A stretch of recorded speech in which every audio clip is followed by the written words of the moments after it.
Welcome friends. आज है 7 सितंबर 2021। राष्ट्रीय संस्करण दैनिक जागरण से संबंधित जितना भी इम्पोर्टेंट न्यूज़ है 7 सितंबर के सारे न्यूज़ को हम लोग इस वीडियो में डिस्कस करेंगे। अपने साथ में आप लोग कॉपी पेन लेके बैठा कीजिएगा। और आज का जो वीडियो है बहुत ज़्यादा इंपॉर्टेंट है। जो अभी तक टेलीग्राम ग्रुप ज्वाइन नहीं किए हैं, टेलीग्राम ग्रुप ज्वाइन कर लीजिएगा, जिसका लिंक आपको डिस्क्रिप्शन में दिया गया है।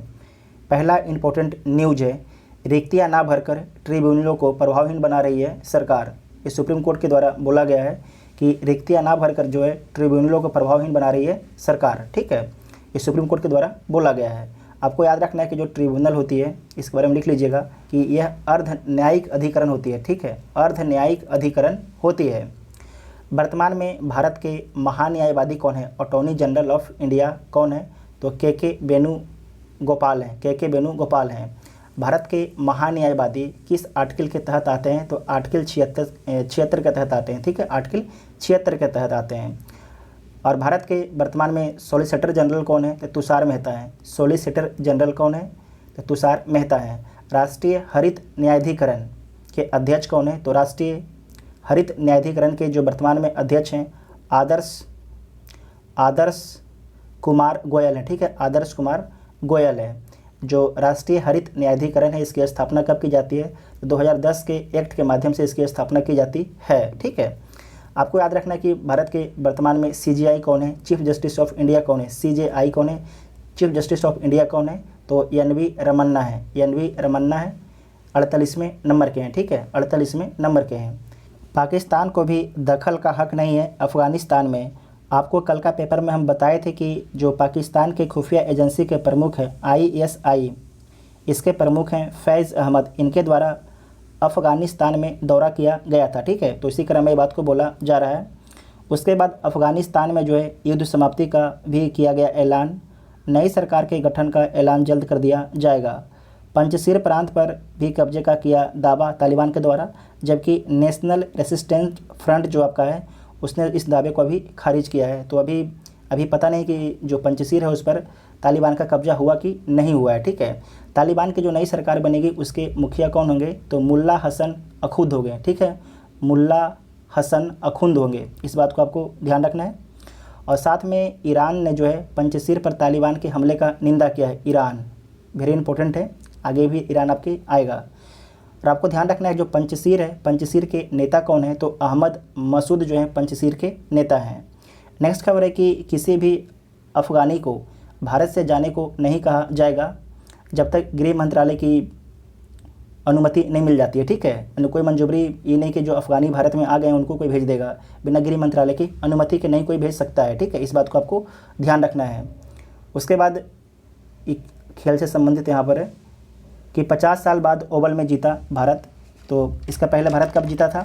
1971 में जो है भारत ने इंग्लैंड में अपनी पहली टेस्ट जीत दर्ज की थी, जो अजीत वाडेकर की कप्तानी में ओवल में ही मिली थी। कुल मिलाकर यह भारत की ओवल में दूसरी टेस्ट जीत है। ठीक है, इस बात को आपको ध्यान रखना है। और उसके बाद 100 विकेट 24 टेस्ट में पूरे किए जसप्रीत बुमराह ने, और वह सबसे कम टेस्ट में जो है इस आंकड़े पर पहुंचने वाले भारतीय तेज गेंदबाज हैं। इस बात को भी आपको ध्यान रखना है। उसके बाद नेक्स्ट पॉइंट है DNA से संबंधित है। ये वेरी इंपॉर्टेंट पॉइंट है, इसे ध्यान से सुनिएगा। भारत की DNA वैक्सीन की मुरूद हुई दुनिया। तो आपको जानना है कि DNA वैक्सीन होता क्या है, इसे आप एक बार पढ़िए, ध्यान सबको पढ़ना है। ठीक है, यहाँ पर इसको, ठीक है, इस तकनीक में जो है शरीर की DNA का इस्तेमाल कर इम्यून विकसित किया जाता है।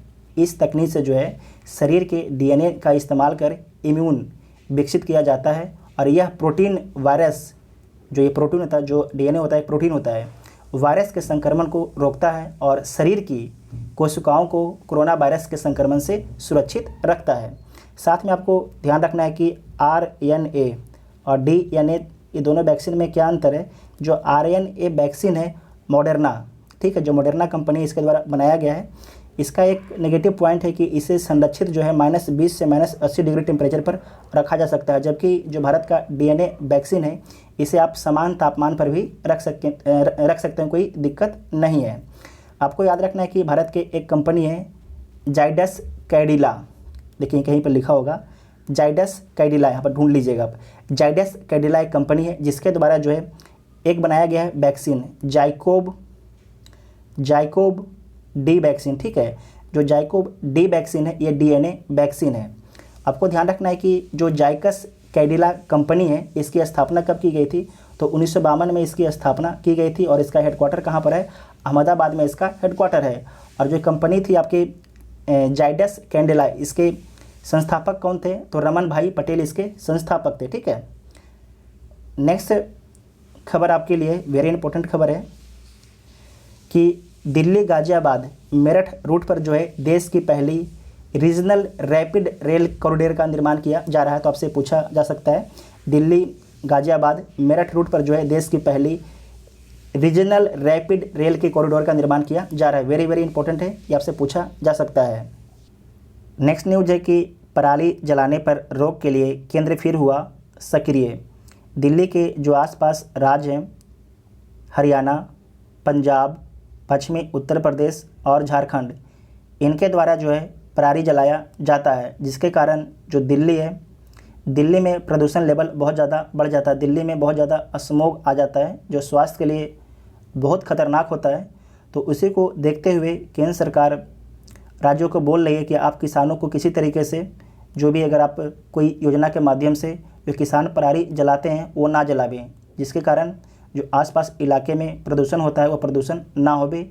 और जो पराली है उसे आप एक इनकम के सोर्स के रूप में किसानों को अपनाने के लिए प्रोत्साहित कीजिए। उसके लिए आप जो है जो किसान हैं उनको कुछ इंसेंटिव दीजिए, ठीक है। नेक्स्ट न्यूज है कि ईडी ने अनिल देशमुख के खिलाफ लुकआउट सर्कुलर जारी किया। लुकआउट क्या होता है, तो लुकआउट मीन्स होता है अब देश छोड़कर आप नहीं जा सकते हैं, ठीक है। ईडी प्रवर्तन निर्देशालय ने जो है अनिल देशमुख के खिलाफ लुकआउट नोटिस जारी कर दिया है कि आप जो है जो अनिल देशमुख हैं अब देश छोड़ के भारत से नहीं जा सकते हैं किसी और देश में।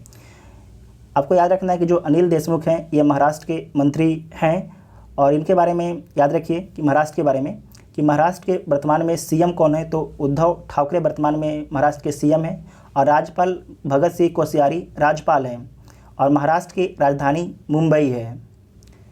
नेक्स्ट न्यूज है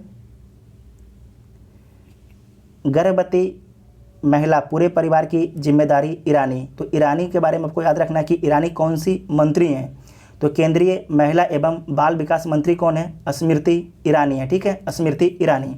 उसके बाद आपको याद रखना है कि चंद्रयान 2 से मिला डाटा जो है बेहद उत्साहजनक इसरो, ठीक है। इसरो के बारे में हम लोग जानते हैं। सबसे पहले जो इसरो है, इसरो इसका फुल फॉर्म क्या होता है, तो इसरो का फुल फॉर्म होता है इंडियन स्पेस रिसर्च ऑर्गेनाइजेशन, इसका फुल फॉर्म होता है। और इसरो की स्थापना कब की गई है, तो 1969 में इसरो की स्थापना की गई है, 15 अगस्त 1969 में। और इसरो का हेडक्वार्टर कहाँ पर है, तो बेंगलुरु में इसरो का हेडक्वार्टर है। और वर्तमान में इसरो के अध्यक्ष कौन है, तो के सिवन वर्तमान में इसरो के अध्यक्ष हैं। और आपको ध्यान रखना है कि इसरो जो अपना रॉकेट कहाँ से लॉन्च करता है, तो इसरो जो अपना रॉकेट लॉन्च करता है सतीश धवन अंतरिक्ष केंद्र श्रीहरिकोटा से, ठीक है। सतीश धवन अंतरिक्ष केंद्र श्रीहरिकोटा से। श्रीहरिकोटा किस राज्य में है, तो आंध्र प्रदेश राज्य में स्थित है। उसके बाद आप देखिए चंद्रयान 2। चंद्रयान 2 कब लॉन्च हुआ था, तो 22 जुलाई 2019 को, 22 जुलाई 2019 को लॉन्च हुआ था, ठीक है। किसके द्वारा लॉन्च हुआ था, तो GSLV 3 के द्वारा लॉन्च हुआ था, ठीक है। GSLV 3 के द्वारा लॉन्च हुआ था। इसमें आपको याद रखना है कि प्रज्ञान रोवर था, यहाँ लिख देते हैं, जो प्रज्ञान था, प्रज्ञान रोवर था। उसके बाद विक्रम लैंडर था, जो विक्रम था वो लैंडर था, ठीक है। ये दोनों लिख लीजिएगा, वेरी वेरी इंपॉर्टेंट न्यूज है। उसके बाद है चीन से तालमेल बड़ी चुनौती, जयशंकर हमारे विदेश मंत्री हैं, ठीक है। जीनोम सीक्वेंसिंग के लिए मिले 16,000 से अधिक नमूने। आपको ध्यान रखना है कि 5.5 माह बाद जो है एक दिन में सबसे कम मौत कल होती है। और कल कोरोना का कितना नया केस मिलता है, तो कल 24 घंटे में 38,948 नए कोरोना के केस मिलते हैं। वर्तमान में कोरोना के सक्रिय मामले कितने हैं, 4,04,874 हैं। कल कितने टीके पड़े हैं 24 घंटे के अंदर, तो 25,23,000 लोगों को टीका दिया गया है। भारत में अभी तक जो है 68.7 करोड़ लोगों को टीका दिया जा चुका है, इतना आप सभी को याद रखना है। उसके बाद आपके लिए इम्पोर्टेंट है, निपाह से दम तोड़ने वाले के घर गई केंद्रीय टीम। जो निपाह वायरस है ये किस राज्य में अभी फैला है? तो केरल राज्य में फैला है, ठीक है, केरल राज्य में फैला है। WHO वर्ल्ड हेल्थ ऑर्गेनाइजेशन के अनुसार जो है जो निपाह वायरस है वह फैलता है चमगादड़ों से, ठीक है, चमगादड़ों से फैलता है और जानवर और आदमी दोनों में फैलता है, इस बात को आपको ध्यान रखना है। जो निपाह वायरस है उसका लक्षण क्या होता है? सांस लेने में दिक्कत होती है, बुखार आता है, मांसपेशियों में दर्द होता है, सिर दर्द होता है, चक्कर आना होता है और जी मिचलाना इसकी लक्षण है, ठीक है, इतना आप सभी को ध्यान रखना है। आइए देखते हैं, कट्टरपंथी इस्लाम दुनिया की सुरक्षा के लिए सबसे बड़ा खतरा। Tony Blair. टोनी ब्लेयर कौन थे? तो ब्रिटेन के पूर्व प्रधानमंत्री। आपके लिए अगला न्यूज़ वेरी इंपॉर्टेंट है, ब्रिक्स सम्मेलन में अफगानिस्तान पर होगी चर्चा। तो हमें जानना है ब्रिक्स के बारे में, ठीक है, ब्रिक्स के बारे में हमें जानना है। ब्रिक्स में कितने कंट्री हैं? तो ब्रिक्स में 5 कंट्री हैं। कौन कौन है? ब्राज़ील है, रसिया है, इंडिया है, चाइना है और साउथ अफ्रीका है। साउथ अफ्रीका जो है कब जुड़ता है? जो सबसे पहले आज ब्रिक्स है ये पहले ब्रिक था। जो साउथ अफ्रीका है 2010 में जुड़ जाता है तो ब्रिक्स कहलाता है, ठीक है, इस बात को आपको ध्यान रखना है। 2021 का बैठक होगा ब्रिक्स का, इसकी अध्यक्षता भारत के प्रधानमंत्री मोदी करेंगे, मतलब कि भारत करेगा, ठीक है। ये जो भारत ब्रिक्स की अध्यक्षता दूसरी बार कर रहा है। पहली बार भारत अध्यक्षता कब किया था ब्रिक्स की? तो 2016 में, और इसका आयोजन कहाँ पर किया गया था? गोवा में किया गया था, ठीक है, गोवा में किया गया था।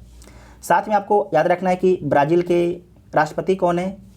जेल बोल्सोनारो हैं और दक्षिण अफ्रीका के राष्ट्रपति कौन है? सिरिल रामाफोसा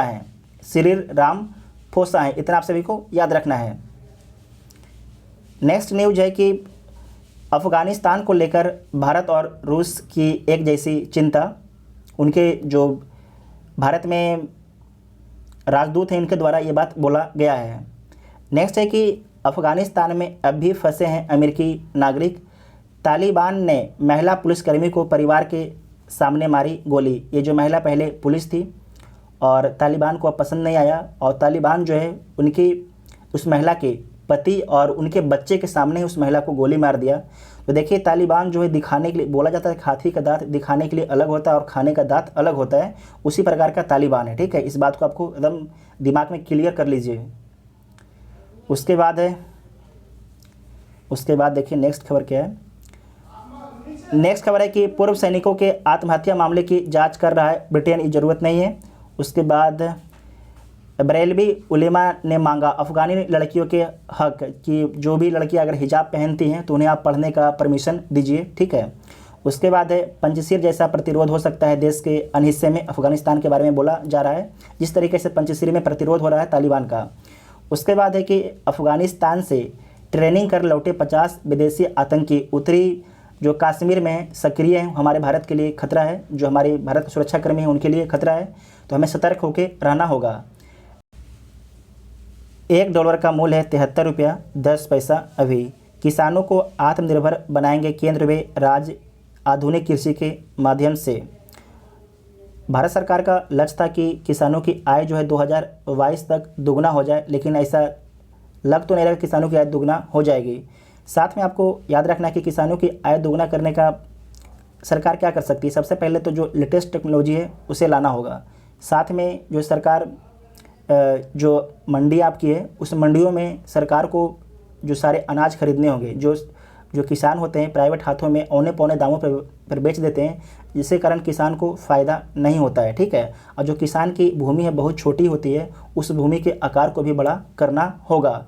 जो खेती है उसमें बहुत ज़्यादा प्रसन्न बेरोजगारी छिपी होती है। आपको पता है कि जहाँ पर 5 व्यक्ति काम करने की, अगर 5 व्यक्ति भी काम करेंगे तो 10 किलो उत्पादन होगा, अगर 10 व्यक्ति भी काम करेंगे तो 10 ही व्यक्ति उत्पादन होगा। इसका मतलब जो कृषि है वहाँ पर प्रचंड बेरोजगारी बहुत ज़्यादा छिपी हुई है। जो 5 व्यक्ति और अलग से एक तरीके से काम कर रहे हैं एक्स्ट्रा, वो 5 व्यक्ति बाहर में जाके काम करके एक तरीके से अपना जो फैमिली है उसकी आय बढ़ा सकते हैं। नेक्स्ट है कि उत्पादकता बढ़ाना डेयरी क्षेत्र की बड़ी चुनौती है। उसके बाद नेक्स्ट है, ये इम्पोर्टेंट है, OBL ने इजराइल का तेल ब्लॉक छोड़ा। OBL ONGC विदेशी लिमिटेड जो है ऑफशोर तेल ब्लॉक 32 जो है ना उसे छोड़ दिया है। उसका रीज़न क्या है छोड़ने के पीछे रीज़न है कि जो OBL ONGC विदेश लिमिटेड था, ये आपके हाइड्रोजन खोजने गई थी, लेकिन वहाँ पर हाइड्रोजन है ही नहीं है, ठीक है, मतलब वहाँ पर उपस्थित ही नहीं है, तो मिलेगा कहाँ से, इसीलिए उसे छोड़ दिया गया है। आपको ध्यान रखना है कि इजराइल के बारे में आपको ध्यान रखना है। आप इजराइल का मैप भी देख लीजिएगा, हमको इजराइल का आपको हम मैप भी लगा देंगे। वर्तमान में इजराइल के राष्ट्रपति कौन है, तो इसाक हरजोग इजराइल के राष्ट्रपति हैं। प्रधानमंत्री कौन है, नफ्ताली बेनेट जो है इजराइल के प्रधानमंत्री हैं। इजराइल की राजधानी कहाँ है, तेल अबीब जो है इजराइल की राजधानी है। दक्षिण पश्चिम एशिया में स्थित है इजराइल, ठीक है, दक्षिण पश्चिम एशिया में स्थित है इजराइल। इजराइल की सीमा जो है लेबनान, सीरिया, जॉर्डन, मिस्र और भूमध्य सागर से इसकी सीमा लगती है। इतना आप सभी को याद रखना है, ठीक है। उसके बाद है कि बाजार के प्रमुख सूचकांक नए रिकॉर्ड पर। उसके बाद आप आइए विदेशी खबर में, अंतर्राष्ट्रीय खबर में।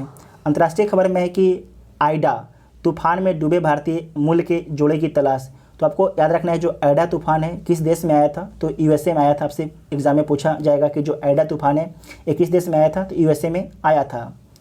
उसके बाद है कि चीनी सेना की आत्मघाती ड्रोन खरीदने की तैयारी विशेषज्ञ बता रहे हैं। चीन पहुंचने के 2 हफ्ते बाद ही जर्मनी के राजदूत की मौत हो गई है। गिनी में विद्रोहियों ने अपदस्थ राष्ट्रपति कोंडे को बनाया बंधक। कल आपको हम बताए थे कि गिनी में जो है तख्ता पलट हो गया है। उसके बाद है कि जापान में PM सुगा की जगह ले सकते हैं वैक्सीन मंत्री कोनो। तो जब बनेंगे तो हम लोग इनके बारे में जान लेंगे कि कौन बना है, ठीक है। नेक्स्ट न्यूज है कि म्यांमार सेना ने संघर्ष विराम पर सहमति जताई है, और ये सहमति जो है आसियान के सहयोग से हुआ है, ठीक है, आसियान के सहयोग से। आपको जानकारी होगा कि जो म्यांमार है वहाँ पर लोकतंत्र की सरकार थी आंग सान सूकी के नेतृत्व में, लेकिन जो म्यांमार की सेना थी उन्होंने तख्ता पलट कर दिया और अपनी सरकार स्थापित कर लिया। जो आसियान है, आसियान में कितने कंट्री हैं, 10 कंट्री है। आप लोग 10 कंट्री का नाम लिखिएगा कमेंट बॉक्स में। और आसियान का हेडक्वार्टर कहाँ पर है, तो जाकर्ता में आसियान का हेडक्वार्टर है। जाकर्ता किस देश में स्थित है, तो इंडोनेशिया में स्थित है, ठीक है। नेक्स्ट इंपॉर्टेंट न्यूज है कि आसानी से नहीं झुकेगा तालिबान। ये आपके भरत झुनझुनवाला के द्वारा लिखा गया है आर्टिकल कि अफ़गानिस्तान में जो है गहन आर्थिक संकट के बावजूद इसमें संदेह है कि तालिबान नेता अपनी कट्टर विचारधारा का परित्याग करेंगे। इस आर्टिकल में जितना भी पॉइंट लिखा गया है आपको सारे पॉइंट को हम समझा देते हैं, ठीक है। पहला पॉइंट है कि अफ़गानिस्तान जो है एक सुन्नी देश है, अफ़गानिस्तान एक सुन्नी बहुल देश है। उसके बाद अफ़गानिस्तान में सिया जाति भी रहती है, अफ़गानिस्तान में जो है सिया जाति भी रहती है, लेकिन जिसकी आबादी कितना है 20% है। जो सिया है इसका बहुत ज़्यादा अफ़गानिस्तान में शोषण होता है। सरकार जो है अपने बजट में 75% जो पैसा उसको मिलता था बजट के लिए विदेशी मदद से मिलता था, जब तालिबान की सत्ता स्थापित हुई थी उसके पहले। तो इसका मतलब है कि जो तालिबान है उसको इकोनॉमिकली जो है अफ़गानिस्तान में बहुत बड़ा दिक्कत होने वाला है। साथ में याद रखना है कि जो उसके बगल में अफ़गानिस्तान के साइड में आपके ईरान कंट्री है, ईरान जो है सिया बहुल देश है, और जो ईरान है आपके जो अफ़गानिस्तान के सिया है उसका समर्थन करता है। विश्व के अफ़ीम का जो है 80% जो उत्पादन होता है, विश्व के 80% अफ़ीम का उत्पादन अकेले अफ़गानिस्तान में होता है। साथ में आपको ध्यान रखना है कि भारत जो है अफ़गानिस्तान के तीसरा बड़ा खरीदार देश है। फिर से बोल देते हैं कि भारत जो है अफ़गानिस्तान के तीसरा बड़ा खरीदार देश है, तीसरा, ठीक है। उसके बाद आपको याद रखना है कि चीन जो है 2007 में अफ़गानिस्तान में तांबा खनन का अनुबंध किया था, लेकिन अभी तक जो है चीन उसे शुरू नहीं कर पाया है। इतना दिक्कत है अफ़गानिस्तान में। आर्थिक संकट की बात की जा रही है कि जो तालिबान है उसे भी आर्थिक संकट का सामना करना पड़ सकता है, जैसे कि वेनेजुला, सीरिया, ईरान, उत्तरी कोरिया एवं क्यूबा को करना पड़ रहा है, उसी प्रकार से करना पड़ सकता है। लेकिन जो वेनेजुला, सीरिया, ईरान, उत्तरी कोरिया और क्यूबा हैं, ये सारे देश अभी तक झुके नहीं हैं, ठीक है। उसी प्रकार से तालिबान भी जो है क्यों ना उसे इकोनॉमिकली दिक्कत का परेशानी का सामना करना पड़े, लेकिन वो घुटने नहीं टेकेगा। साथ में आपको याद रखना है कि तालिबान जो है अपने धर्म के लिए मर मिटने के लिए तैयार है। अगर मर मिटने के लिए तैयार नहीं रहता तो लोग अपने आप को ह्यूमन बम की तरह नहीं उड़ा लेते हैं, साथ में अब चीन के बारे में देखिए, जो चीन है वो क्या सोच रहा है, चीन सोच रहा है कि जो अफ़गानिस्तान है उसे हम वन बेल्ट वन रोड में शामिल करेंगे। लेकिन चीन की एक परेशानी है कि चीन के जो शिजियांग प्रांत में मुस्लिम हैं, रोहिंग्या मुस्लिम हैं, उनमें कट्टरपंथी विचारधारा का प्रसार ना हो जाए, ठीक है। साथ में चीन चाहेगा कि जो शिजियांग प्रांत में अनस्टेबिलिटी ना आए, उसके लिए चीन जो है अफ़गानिस्तान को आर्थिक मदद देता रहेगा। तालिबान जो है यूएसए और पश्चिमी देशों को जो है अपना सबसे बड़ा दुश्मन मानता है। और भारत, इसमें आपको ध्यान रखना है कि भारत, चीन और ईरान जो है तीनों मिल के जो है तालिबान को वायलेंस कर सकते हैं, ठीक है। तीनों मिल के जो है तालिबान को वायलेंस कर सकते हैं, इस बात को इतना आपको ध्यान रखना है। उसके बाद नेक्स्ट है तकनीकी शिक्षण संस्थाओं की गुणवत्ता सुधार पर जोर। राष्ट्रीय शिक्षा नीति को लागू करने वाला कर्नाटक देश का पहला राज्य है। तो पहला क्वेश्चन आपका तो यही हो गया कि कर्नाटक जो है राष्ट्रीय शिक्षा नीति 2020 को लागू करने वाला पहला राज्य है। साथ ही कई अन्य राज्यों ने भी शीघ्र ही इन नीति को लागू करने की बात कही है। बीते दिनों राष्ट्रीय शिक्षा नीति के प्रभावी होने की पहली सालगिरह पर बोलते हुए प्रधानमंत्री मोदी ने समाज और देश को बदलने की बात पर जोर दी। ऐसे में तकनीक शिक्षा के क्षेत्र में व्यापक बदलाव से हम नए लक्ष्यों को आसानी से प्राप्त कर पाएंगे। लिहाजा हमें इस नीति को तकनीकी शिक्षा के संदर्भ में समग्रता से समझने की आवश्यकता है, ठीक है। आपको ध्यान रखना है कि जो राष्ट्रीय शिक्षा नीति आई थी ये किस कमेटी की सिफारिश पर आई है, तो कस्तूरी रंगन समिति की सिफारिश पर आई है, ठीक है। कस्तूरी रंगन समिति की सिफारिश पर आई है। उसके बाद नेक्स्ट है कि चीन के शिकंजे में दवा उद्योग। आपको पता होगा कि जो एपीआई है उसका जो सबसे बड़ा उत्पादक कंट्री आपके चीन ही है। एपीआई जिससे दवा बनती है, एपीआई कि जो सबसे बड़ा उत्पादक कंट्री आपकी चीन है। तो बोला जा रहा है कि आर्टिकल में कि भारत को भी अपना एपीआई उत्पादन खुद करना चाहिए, नहीं तो चाइना कभी भी हमें धोखा दे सकता है, ठीक है। उसके बाद नेक्स्ट इम्पोर्टेंट है कि उत्तराखंड के सेब को मिली नई पहचान। तो आपके लिए है कि प्रमुख सेब उत्पादक देश, जो सबसे अधिक सेब का उत्पादन किस देश में होता है, तो चीन में होता है। उसके बाद अमेरिका, उसके बाद टर्की, उसके बाद पोलैंड, उसके बाद अपना देश भारत। तो 1 2 3 4 5 छठा में आपके अपना देश भारत है। साथ में सेब की कुछ प्रजातियां हैं, इसे भी आपको ध्यान रखना। ये पूछा जाता है कि सेब की कौन सी प्रजातियां हैं, तो आपको ध्यान रखिएगा कि गोल्डन, रेड वे, रॉयल, डिलीशियस, जीरो माइन, गेल गाल, उसके बाद है रेड चीफ। ये जो आपके सेब की प्रजातियां, इसे लिख लीजिएगा क्योंकि जो एग्ज़ाम होता है वहाँ पर आपसे पूछा जाता है कि किसका प्रजाति है, ठीक है। नेक्स्ट न्यूज़ है किसान रेल के बारे में। तो आपको याद रखना है कि जो पहले किसान रेल है कहाँ से कहाँ के बीच में चली थी, तो महाराष्ट्र के नासिक जिले देवबाली से बिहार के दानापुर के बीच में चली थी। ये वेरी वेरी इंपॉर्टेंट है, इतना आप सभी को। नेक्स्ट न्यूज़ है खेल से संबंधित। सर्वशक्तिमान टीम इंडिया इंग्लैंड को जो है 157 रनों से शिकस्त। भारत ने सीरीज पर बनाई 2-1 से अजय बढ़त। इसमें मैन ऑफ द मैच मिला है रोहित शर्मा को। और साथ में आपको याद रखना है, ये इंपॉर्टेंट है कि टेस्ट में बतौर कप्तान सबसे ज़्यादा मैच किसके द्वारा जीता गया है, तो ग्राहम स्मिथ के द्वारा जीता गया है। ग्राहम स्मिथ किस देश के हैं, दक्षिण अफ्रीका के हैं। इनके द्वारा 109 मैच में 53 टेस्ट जीता गया है। अब विराट कोहली के द्वारा जो है 65 मैच में जो 38 टेस्ट जीता गया। इसे आप लोग स्क्रीनशॉट ले लीजिएगा।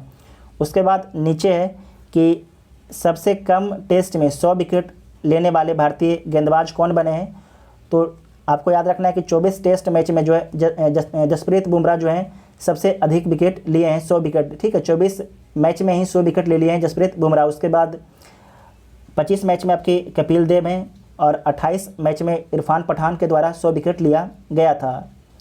आप यहाँ पर जो ओवल है इंग्लैंड में भारत के टेस्ट की जीत का यहाँ पर कुछ इतिहास दिया गया है कि 1971 में जो है 4 विकेट से भारत को जीत हुई थी अजीत वाडेकर के नेतृत्व में। अब 2021 में जो है विराट कोहली के नेतृत्व में जो है 157 रनों की जीत होती है आपकी ओवल में ही, ठीक है, ओवल में ही। इस बात को आपको ध्यान रखना है।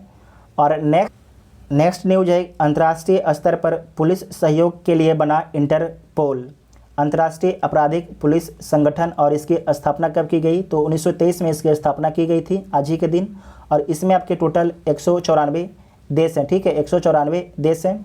उसके बाद इसमें आप पढ़ लीजिए कि जर्मनी ने ब्रिटेन के खिलाफ शुरू किया बिलट्ज अभियान। द्वितीय विश्व युद्ध के दौरान जो है 1940 में आज ही जर्मनी ने ब्रिटेन के खिलाफ बिलट्स अभियान शुरू किया था। जर्मनी के 300 से ज़्यादा बम वर्षक विमानों ने लगातार 57 रातों तक लंदन पर बम बरसाए थे और लंदन के अलावा भी जर्मनी ने ब्रिटेन के कई शहरों पर भी निशाना बनाया था। उसके बाद है कि अंतरिक्ष में जैविक प्रयोग के लिए बनाया मॉड्यूलर उपकरण।